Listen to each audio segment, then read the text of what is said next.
ដើ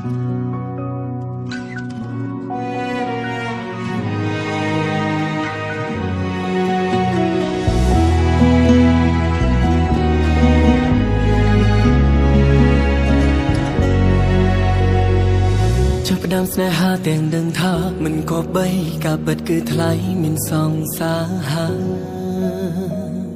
បណ្ដោយចិនខិតទៅរកស្នេហាមួយដែលមិនសមនឹងការឡើងសង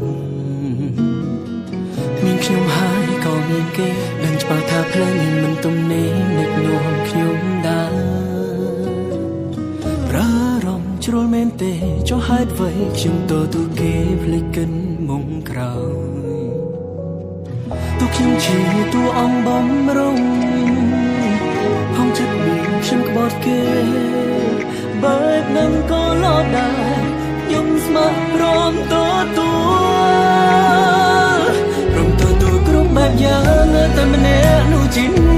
មានហេតុផលបែបជាងលែមានអ្នកម្នាក់គឺគ្រប់គ្រាន់ហើយដើម្បីយើងទាំងពីរជ្រុលធ្វើរឿងឆ្កង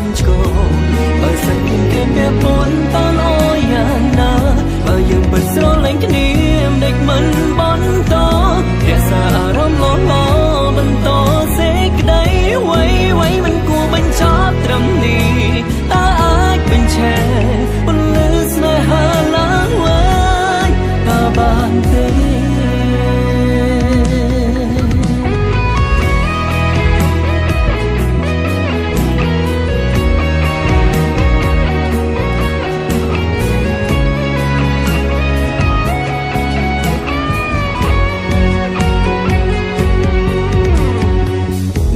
ណាខ្ញុំស្របតាមមិនធ្វើទេ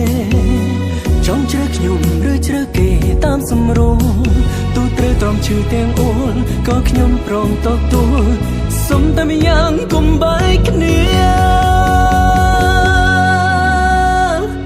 ព្រមទទួលគ្រប់បែបយ៉ាងឲ្យតែម្នាក់នោះជាអ្នកគ្មានហេតុផលអ្វីជាលែងមានអ្នកម្នាក់គឺគ្រប់គ្រាន់ហើយអ្វីយើងទាំងពីរជ្រុលធ្វើរឿងឆ្កងបើសិនពីគេពាក់ពន់តលយ៉ាង